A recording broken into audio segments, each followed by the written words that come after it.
மீன ராசி மீன லக்ன அன்பர்களுக்கு உண்டான பதிவு இது. பிரபஞ்சத்திற்காக உழைக்கும் நட்சத்திரம் அப்படின்னும் இதை சொல்லலாம். வாணியம்பாடினா ஒரு பேர் என்ன, எதனால் அந்த பேர் வந்து தெரியுமா? சரஸ்வதி பிரம்மனால் சபிக்கப்பட்டு உண்மையாயிட்டாங்களாம்.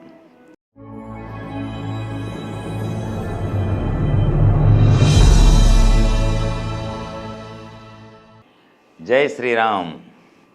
மீன ராசி மீன லக்ன அன்பர்களுக்கு உண்டான பதிவு இது. குறிப்பாக மீன லக்னம் அப்படின்னும்போது நான் சொல்கிற இந்த பதிவு 100% அப்ளை ஆகும். ராசி அப்படின்னும்போது 50% அப்ளை ஆகும் சொல்லலாம். இந்த மீன ராசியில் பார்த்தீங்கன்னா 3 நட்சத்திரங்கள் உண்டு. குறிப்பாக இந்த பதிவு உத்திரட்டாதி சனி பகவானின் நட்சத்திரமாக உள்ள உங்களுக்கு உண்டான பதிவு இது. குறிப்பாக இந்த உத்திரட்டாதி நட்சத்திரம்னால என்ன சொல்லலான்னா, ஊருக்காக உழைக்கிற நட்சத்திரங்க. தனக்கு இருக்குதோ இல்லையோ ஊருக்காக போய் படி அளக்குமா அம்மா அளக்கும். பிரபஞ்சத்திற்காக உழைக்கும் நட்சத்திரம் அப்படின்னும் இதை சொல்லலாம்.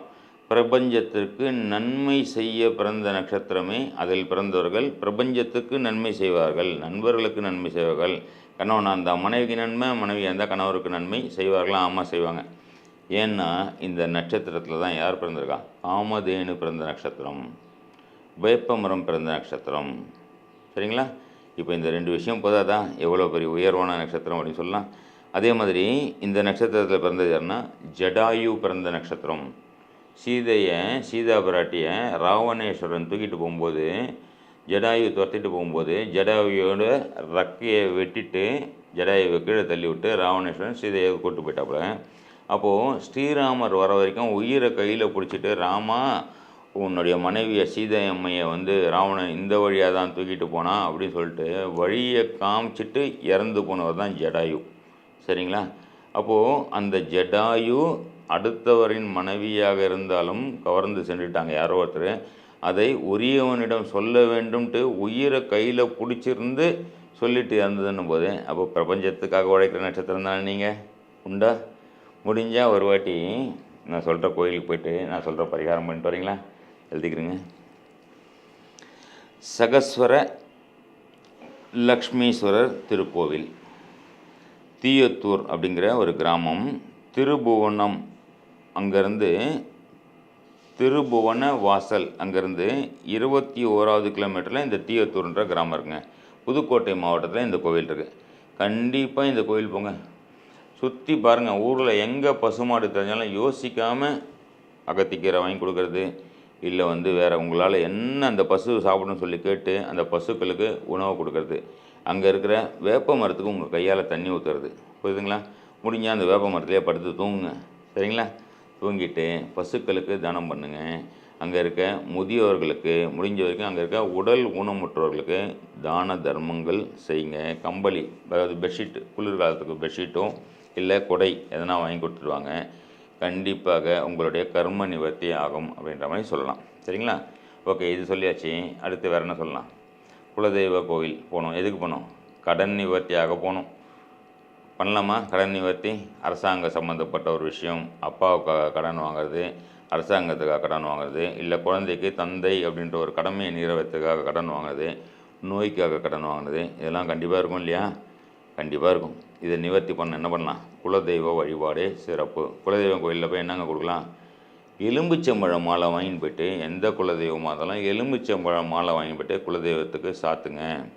கண்டிப்பாக கடன் நிவர்த்தியிலேருந்து வெளியே வரலாம்னா ஆமாம் வரலாம். சரிங்களா? ஓகே, இதை சொல்லியாச்சு. பண வரவுக்கு உண்டான பரிகார கோயில் வேணுமே, சொல்லலாமா? எழுதிக்கிறேங்க. உத்திரட்டாதி நட்சத்திரம் 1ஆம் பாதம், 2ஆம் பாதம், 3ஆம் பாதம் ராசியாக பிறந்தவங்களுக்கு 50% வேலை செய்யும். லக்ன ஆரம்ப முனியாக பிறந்தவங்களுக்கு 100% வேலை செய்யும். சரிங்களா? எழுதிக்கிறேங்க. அருள்மிகு அபய வரதீஸ்வரர் திருக்கோவில், அதிராமப்பட்டினம். இங்கே போயிட்டு வாங்க. வாழைப்பழம் வாங்கி அங்கே வச்சுட்டு அங்கே இருக்கவங்களுக்கு தானமாக பண்ணுங்கள். கண்டிப்பாக அங்கே வச்சதை நீங்களும் சாப்பிடுங்க. தேன் வாங்கி கொடுத்து அபிஷேகம் பண்ண சொல்லுங்கள். அந்த தேனை அங்கே வர கோமுக்குள்ளே வரும் இல்லையா, தேன் ஊற்றிட்டு அபிஷேகம் இறைவனுக்கு பண்ணிவிட்டு தண்ணி ஊற்றி அபிஷேகம் பண்ணும்போது அந்த வர தண்ணியை கையில் பிடிச்சி கோமுக்குள்ள கையை பிடிச்சி குடிச்சிட்டு வாங்க. கண்டிப்பாக பணம் வரங்க. செக் பண்ணி பாருங்கள். சரிங்களா? ஓகே, 1, 2, 3 பாதம் சொல்லியாச்சு. 4ஆம் பாதம் இருக்கவங்களுக்கு அவங்க என்ன பண்ணாங்க அவங்களுக்கு சொல்லிடுவோமே.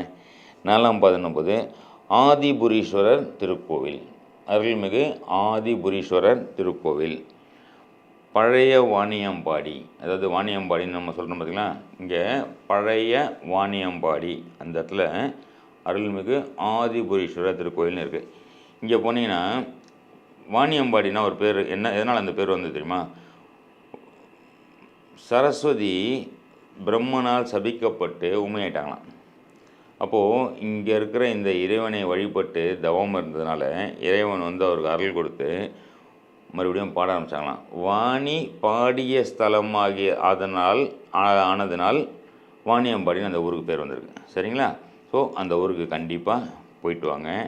அங்கே போயிட்டு வாணியம்பாடி அந்த இருக்க சரஸ்வதி கோயில் உள்ளே இருக்குது. அந்த சரஸ்வதி கோயிலுக்கு என்ன பண்ணலாம், முந்திரி பிரசாதம் வைங்க.